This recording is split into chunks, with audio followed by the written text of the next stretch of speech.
Hello, family. We hope that you're enjoying yourselves here with us on the Lit Television Network. We're interrupting the current programming in order to begin our following scheduled broadcast. Enjoy.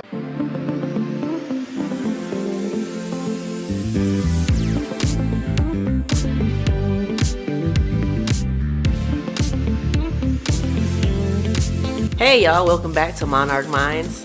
Welcome back to Monarch Mindz. I'm Jessica. And I'm Damien. Nice to have you guys back with us again this Thursday. Another Thursday back, huh? Yeah, another Thursday. You know, we got the holidays. We just had Thanksgiving and yeah. How was your Thanksgiving? It was awesome.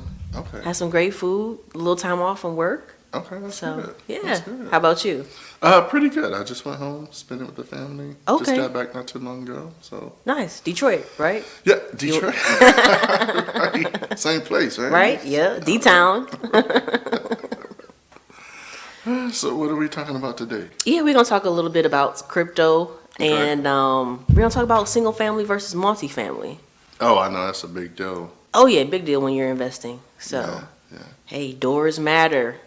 Trying to pick up as many doors as you can. I think that's the big thing about it. You know? Yeah. So you want to jump into that crypto first? Yeah, we'll talk about it. You know, as you know, it was FTX. They've gone under. So now the stock is, I'd say, pretty much worthless. There are a lot of companies that are out there trying to, I guess, pick up the remnants. Mm-hmm. But what it did is it did scare a lot of people in the crypto market. Right. So now you see the market is still volatile. Mm-hmm. It's always kind of a bit slow, you know, during, you know, the holidays. Right. But now it's a little bit less. So what we expect is that coming into the new year, that the companies will hopefully have figured out what went wrong with FTX, Mm-hmm. and they'll be able to correct this and have investors, you know, come back and, you know, feel a little bit more secure, Right. you know, and take a look at some of the problems that FTX had, especially because you only have like one guy kind of running the thing, Mm-hmm. and you know that's always it can lead to disaster. Oh, absolutely. One Can- person running. One person just running it. I think it was billions, and you know. Yeah, that's billions of nuts dollars. right there. So, but you know, the thing is, as they always tell you, you never lose money until you sell. Mm-hmm. So a lot of people start selling, so they start losing money. Right. And after the run, you know, how they ran on Sam, Mm-hmm. it's just one of those things. I know there are other companies out there that are kind of nervous that are still in the same boat as FTX, and they're taking a look at them and, you know, just trying to shore up Oh, yeah. their issues and fix what went wrong. Definitely want to take FTX as a learning Yeah, lesson. definitely a learning lesson. Yeah. Because, I mean, you know, can you imagine being a billionaire one day, the next Right. someone's out to run you down? Right, exactly. So. Yeah. But besides that, the crypto market, the rest is going good. We expect a spike after the new year. Mm-hmm. You know, after Christmas. That's kind of the way it always happens. Right. We've seen it for like the last 4 to 5 years. No Black If you look Friday sales on crypto. No, I would. I know, me would, too. you know, that like- would be a good opportunity for a lot of people. Yeah. But now is the perfect time. I mean, if it's a sale, now the sale is on. Right, with it being slow and Yeah, with it being slow. So Yeah. definitely go in and, you know, take a look and see what you want. You know, start buying. You can even do what they call it, the cost average, where you buy so much every right. every week or every 2 weeks at a certain price. Dollar cost averaging. Okay. You know, a lot of people do that with stocks as well. Gotcha. So that's a good thing that, you know, you put in the same amount, you just keep putting it in, just keep putting it in. Okay. And sooner or later, it'll build up. you Oh know. yeah, absolutely. It'll grow. Just like when you pick up doors, you just keep picking up doors. Right. Just, you know, continue and continue. Exactly. Whether the market goes up or down, Yeah. you know. Too bad they don't have you know, like Oh, Affirm and what's all these new ways to make payments on things these days. Yeah. That- I see that all. Buy this and have 4 payments. Right, yeah, right, that would be right. nice if they did that with crypto. Oh, see, you might come up with an Exactly. idea. Hey, So I'll right, put it out exactly. there. Yep. Okay, but that's really about it for crypto. So, Okay. I guess now on to one of our favorite Yeah. subjects. Real estate. Yes. So Yes, single sir. family versus multifamily. Wow. What's your favorite, Damien? If you had to choose, Multifamily. multifamily. Yeah. I mean, you have, whether it's, a duplex or, it's a quad, or if you get a small building, you can get, maybe an eightplex and then go up to bigger buildings. But, Right. I always like it because it's one location Definitely. with multiple rental income coming in. And as long as you're keeping the building up and you have good renters, Yep. you'll be fine. So even if you have, let's say, like a fourplex, even if you're only renting out usually two, say maybe three, you still have more than enough usually to cover all your expenses and your bills. Oh yeah. And then, that one that's vacant, you're going to go ahead and get it ready and get it put out in the market, but you don't have to sweat as much as if you only have a single family. A single family, nobody in there, somebody got to pay the bills. Exactly. You be losing money with the single family Yeah. versus multi. So, and the cool thing, like you said, you will, or you can always have that one vacant unit so that if you need to move someone out of a tenant occupied one, you can move them into the vacant one that was recently updated. So you can that's a good way just, to do it. keep switching people around a little bit in the units. And then I've seen a lot of people where they buy them and then it may only have like 2 or 3 people in, Right. and then they'll start renovating and then they'll move the tenants from one. Yep, so I've they seen get the that whole too. building renovated. Yep. And that's a good way to raise your rents, I guess. Raise your rents and keep the cash flow going Keep at the cash same flow. time. And also for appreciation too.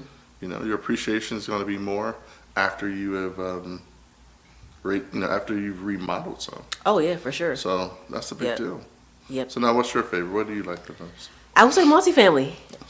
For those exact same reasons. I mean, you can't really go wrong. I like the fact that you have, more than one door when it comes to multifamily. Yeah. So when we say doors, like we're literally talking doors. Doors, Like, that one apartment, whether it's 4 in that one building, even in the quad, you have 4 doors in one building. Where as a single, you only have one. one door. Yeah, So exactly. So yeah, the more the merrier for me. yeah. Well, believe it or not, when I was back in Detroit, that was one of the things that I was doing, looking at some of the rental properties, and I looked at mostly multifamily. Because that's where the money is. Oh yeah, and there's a lot of good opportunity up there in Detroit. For Yeah. multifamily. Multifamily. So they got the land bank and all that stuff where you can kind of, Oh yeah. you'll be starting from scratch literally on a lot of these properties that they're basically giving away, but still, a good opportunity to come in, add your value, get it up and running, get it rent ready, and you're making some money. Yeah. I know we looked at a couple single doors. I think by the time you bought them, you have maybe $2,000-3,000 in to purchase it, and maybe you probably could get them ready for another 30 to 45. Oh yeah, you're gonna spend way more in the rehab. Oh yeah, because these aren't like show ready, Right. rent ready homes to go. Not even need close to being. No, they need some work. Yep. So, but even at that, we figured you'd have about 42 to 45 per door. Which is not bad, especially if you can rent it out for anywhere from $850 to $1,250. So I mean that definitely beats that Right. 1% rule that most rental people go for. And you can easily achieve that with a quad or something like that, duplex, definitely. multifamily. Yeah, Not that you can't achieve it with a single family home, but you probably would increase that going multifamily. yeah. Well, I mean, even for a multifamily, even if you were to buy one for say, $4,000 or $5,000, and you put about, actually you have to put 20 into the building, into the actual building for all 4 units, to get the plumbing up and the electrical ready, and then you go in and you renovate each apartment. You can renovate one apartment and start making that $850 right off the bat. True. Then you fix up the next one. That's another $850. You fix up the next one. So by the time you're done, you could have about anywhere between $3,200 to $4,500 a month coming in easy. Exactly. That multifamily can be paying multiple bills. Multiple bills. Yeah. And the cool thing about multifamily, You could live at the property if you wanted to. You know, I actually tell a lot of investors that are starting out, especially, you know, the younger people, buy a multifamily. Believe it or not, you can get usually a FHA Yep. up to 4. So you buy usually a duplex or a quad is what I'd probably buy. You can live in one unit, you know, and the other 3 you can rent out. And they will definitely pay your rent. And it's the same with the FHA. You put 3% down, and then you just go from there. Right. And I think that makes a big difference. Oh, it sure does. You know, that unit or those 3 units are technically paying your mortgage. Oh, So, yeah. and you're living rent free pretty Oh. much. So Yeah. it's kind of a no-brainer. Well, I think it's a no-brainer because after that, you know, after you've lived in it for a year or 2, you can either go do it again, or now you do have some money to go and buy that single family that you wanted. Right. And, you know, the money that you make off of your multifamily will also help you to pay for your regular. Oh, yeah. That's a down payment right there. Oh, Easily. In Down- 1 year. yeah. Or less than a year. It won't take that much to make a down payment, you know, so. There's a young guy now, and I talked to him, John, recently. He gives me a call like once or twice, not once every week. And he's crazy when you think about it. You know, he has a few rentals that he rents out. I think he's on like 21, 22. And he doesn't have any bills because he lives with his parents. Oh. Right? Okay. All right. So, you know, you're living at He's single, right? Single, no kids, nothing. Right. He lives at home with his parents, but he has rental property that's making him income. Okay. I mean, Can't knock it. oh, I cannot not knock that at all. I think that's pretty. I think he's living the dream. He's living the dream right We got the there. best of both worlds. Yeah. Mom's still cooking and he's Mom's still still making money cooking, from his helping. properties. Yeah. Yeah. So and then he's adding more as he goes on. So in a few years, you know, he'll be able to move out and pretty much pay for Right. any type of house that he wants to live in. Yep. You know, and I mean that's a good way to do it when you think about it. So like if you're 18 or 21 and you're still staying at home with your parents, you know, instead of partying and, you know, doing all the crazy stuff. Throwing money maybe- away. Oh, definitely throwing Yeah. money away. Maybe Yeah. you go buy you a small multi-family or something like that. Right. Get it rent ready. Live it. Get a rent ready. Keep living at home as long as you Keep can and take advantage of that. Yeah. And then start collecting some rent, some checks. Yeah. Yep. And I think he has a full-time day job as well. Okay. So, I mean, He's doing good. he's doing real good. Yeah. You know? Yep. That's the way to do it if you can. Yeah. Yep. You can definitely do it. I mean, I don't think a lot of people think of that, I don't think so either. you know? So, because what happens I've seen is most people, you know, you want to go buy your house first, and then you're like, oh, after I buy my house, you know, then I'll start investing. Right. But once you get that first house and then you have maintenance and you think about it, oh my goodness, the water heater went out or this or whatever else, then you start saying, man, I don't know if I can invest in anything else. Right. Where if you invested in like a multifamily or even a duplex first, then you're good. Oh yeah, you've got the income coming in You got from the income that. coming in. Invest it right back into the property if you need to, or into yourself. You know, personal. Yeah. Yeah. Well, when I bought my first house at 20, and I had a really good realtor. It was a great guy, and he was like, you know, instead of just buying a house, why don't we find you something where you'll have some income coming in? I'm like, I don't know, Right. you know, because you know, still young, you think like that's a lot. But it's like, no, we'll find something that's at least like a duplex or has a small unit on the back or something Right. that you can rent out. And that's what we did. We found a house. Nice. The main house was nice size, and then the smaller house was a small, like 2-bedroom, 1 bath. Okay. And we bought the house, and we rented the back part out. And the back part paid more than what our mortgage was. Oh wow. Yeah. That's the So- way to do it. Oh yeah. I mean. Yep. You know, you can't beat it. Oh no, and like you said, it doesn't necessarily have to be No. a duplex, No. a building. You know, No, it doesn't. as long as there's another unit on the property, Yeah. another Because I building. know I've seen some where they have like was it an apartment above the garage or something? Yep, like I've seen those too. Garage apartments. Garage apartments. Some, are higher off the ground. Yeah. I've seen before, and then some are just ground level apartments or a ground level garage that's been converted. Yeah. That's not bad either. Whatever you can do to, drive that income, I'm all for it. Well, right now, I know in a lot of places, but I know especially in California, they are pushing that where you can use, you can put a, ADU. I forget what's that. Additional dwelling unit. Yep. They're in California. I guess they're pushing people to get these so that they can have additional homes for people to rent. That'll hopefully what they say ease the problems that they're having out there with all the rentals. Oh yeah, I'm sure, because prices out there are crazy.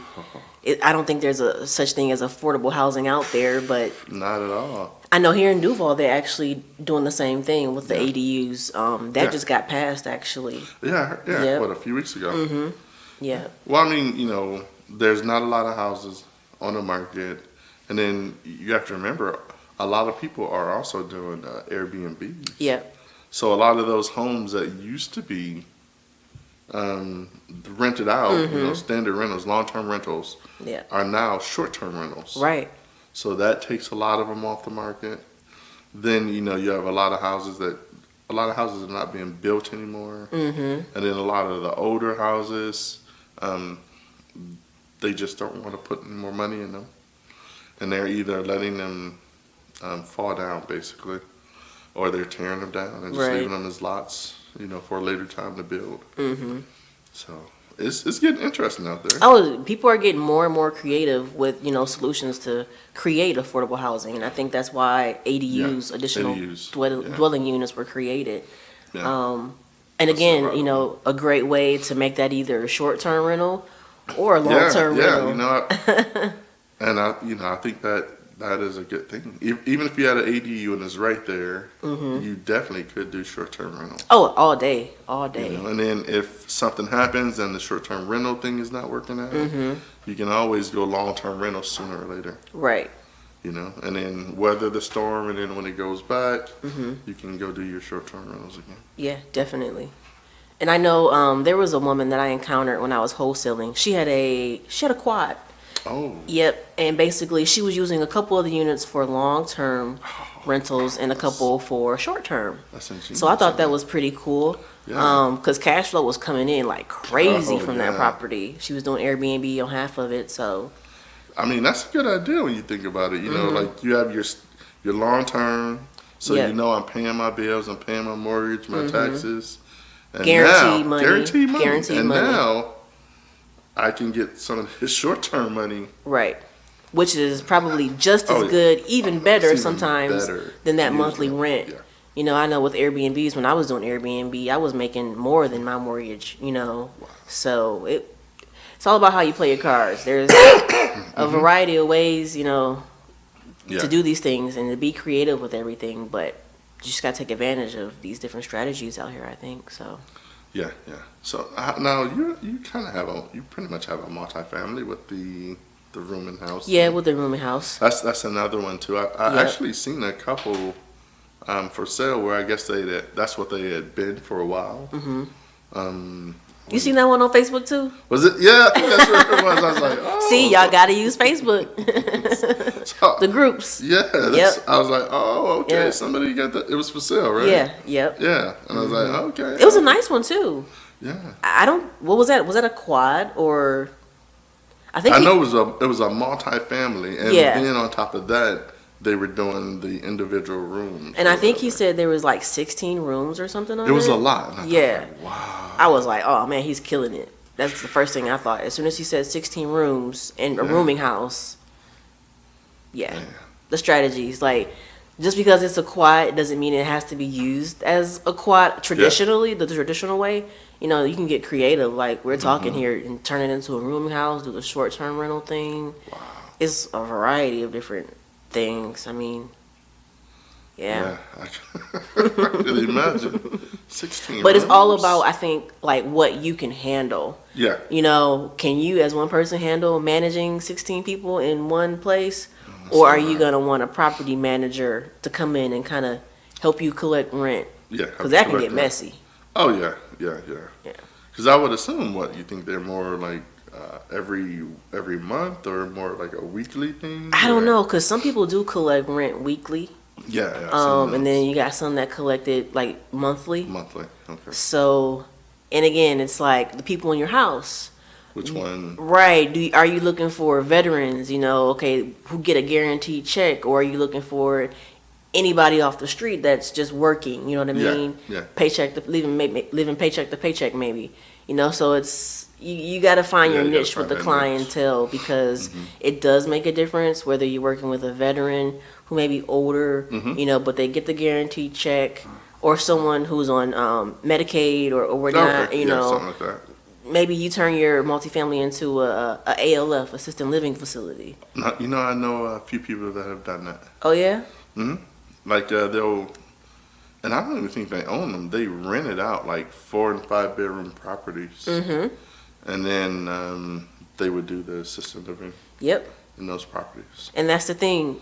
and they People- charge money for the Yeah. room. Yep. When you start doing the billable stuff to the insurance yeah. company, man, it'll make you sick. Like, how am I missing out on this money? No. I need to get in that field. Yeah. But it's a lot of work because I know like at one time she was saying like, oh my goodness, the caregiver didn't show up. She quit, so now she's scrambling to get another caregiver. Right. To come in and help out until she gets something on the books. So I know it's a lot there. Oh yeah, it's a lot. It's a process. Just setting it up. If you're doing ALF, assisted living facilities, okay, now we're talking about having a licensed facility now Oh, that's versus an unlicensed rooming house. Because you technically don't need a license to operate a rooming house. Okay. You just need the rooms. Now, once you reach a certain capacity, Oh, then you probably may have to have to, go get a license. downtown and get. I think there is a certificate or something for an actual rooming house, from what somebody okay, was I didn't telling know me. that. Okay. Yeah. So. Yeah. Okay.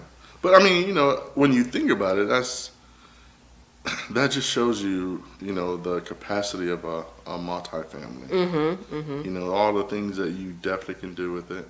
I mean, there are some things you can do with the single family. You can do the assisted living facilities. Definitely. You probably could. What do you think you could do? The rooming. Oh, absolutely. If you have a 4-bedroom home, Yeah. and if you want to put 2 beds per room, hey, now you got 8 beds. Wow, I didn't even- So, there's different ways to double your money, even if you aren't having or don't have a multifamily home. So, Okay. yeah. And if you have a nice sized lot, Okay, maybe yeah. you put an ADU out back there so Yeah. that you can increase, your income. Yeah. Well, I know. I'm not sure if it was in California. It was somewhere where they were even overriding the HOAs. So. Oh, really? Yeah. And putting the ADUs behind? Yeah, it was a part of the bill or whatever for that city or that county. That even if you did have a HOA that did not permit it, they said it don't matter. You can do Oh. it. Okay. Yeah. So So I'm sure there's some HOAs. Oh, yeah. I'm sure they will. They're up in arms about that one. Yeah. That's going to be interesting to kind of see how that plays out here in Duval County with this being kind of new. Oh yeah. I Yeah. didn't even think Because it about did that. get passed. Yeah. So I think it's just a matter of time before HOAs start getting involved and telling people what start- they can and can't do. That's their business, right? Yeah. I Telling mean, if you you what- live in a HOA restricted community, Yeah. expect there to be some rules that you got to follow. Yeah. There's usually rules that you have to follow, and Yeah. they make sure. And if you don't, you get your fines. And some of those fines are payable, right? Oh, yeah. They're all payable. Yeah. So, and Now, then if- after so many though, do That's they, what I was gonna do they say. ramp it up or something? Or? They may ramp it up and even put a lien on your property. Really? I've seen it where, there's HOA liens on properties before. Yeah. So, they can take your house if you don't pay those fines Yeah. or address those penalties, not talking to your HOA is probably the worst thing you can do. Or getting in a fight with them. I've been there. So. Yeah, or that. Because by the time you pay lawyers' fees and everybody else, Oh, and you're still yeah. fighting, you just think like, man, I Yeah. wasted all this money fighting about something that was usually, Could have been worked crazy. out, yeah. Yeah. But sometimes, there are people on the HOA that just shouldn't, like I know we had a president. Whew, thank goodness she's not there. Thank goodness there's a new president. But, it does happen. So that's something that you also have to remember. A lot of times you'll see a HOA when you do single families. Yes, a lot of times, 'Cause yeah. I don't think I've ever seen a multifamily in the HOA anyway. Never have Not I. that I can think of. Yeah. So that's another good thing, That's another good thing where you don't have to do that. Right, exactly. With the HOA, I'm trying to think. Would a HOA even allow you to have like a boarding type of thing? You said Like the whole, rent out the rooms type of thing. that's a good question because neighbors will complain in a heartwood if it's neighbors. some strange or unusual If something's activity. different. Yeah. So I don't know. You got to be careful. I would obviously communicate things to your neighbors before they actually just go to the HOA Yeah. first. Because they will. Yeah, they'll do that first and beat you to the punch. Yeah. But if you had that conversation with them, then chances are a little likely. A little better. Yeah. Wow. I mean, just talking about it seems like, what do you think, HOA? I mean, what do you think, multifamily is probably a little bit better than I think so. single? Okay. There's definitely less red tape when you're Okay. talking multifamily. You got more control versus Okay. a single family home that may be in a deed restricted community Oh. where there are because the restriction. HOA covenants that have to be abided by. Okay. Yeah. Well, I think a lot of times now that's where most builders are building. In They HOAs. are. They're creating. They're creating the HOAs. Yes, they are. So- There's not a lot of homes that are just free and clear of HOA, which is what people are wanting these days. I don't, That's what I'm finding as a realtor, at least. A lot of people They don't want to be a dislike. part of the HOA. Yeah. But that's the only thing, when these guys are building these communities, they're buying quite a bit of acreage and then making it a subdivision. So, Yeah. and I'm sure, if I have a subdivision and I've paid, $300,000, $400,000, $500,000 for a house, I want to make sure that my neighbor is not having junk, junk cars in the yard because that is one of the things without having an HOA. Your neighbor can do a lot of things that Are unsightly and unpleasant, that would bring the value of the home down, and you have Yeah. start fighting with them. So, I guess there's, it just depends on what you're looking for. Exactly. But- Good and bad with everything. You just gotta kind of weigh everything out. So. Yeah, but for me, I think it's mostly multifamilies. Multifamilies for me too. Multifamilies. I need the doors, the multiple Yes, doors. more doors. I'll get up to 1,000 one day or something. Yeah. Yep. Wow. Let's get it. That's a lot of doors. Well, cool. All right. I think that wraps this up for this show. I know we're running out of time here, Yes. so we'll catch you guys next week on Monarch Mindz. Next week. Yeah. Be there. Thursday at 8 p.m.? 8 p.m. Yep. All right. All right. So you guys have a good day, and we'll see you later. Take care.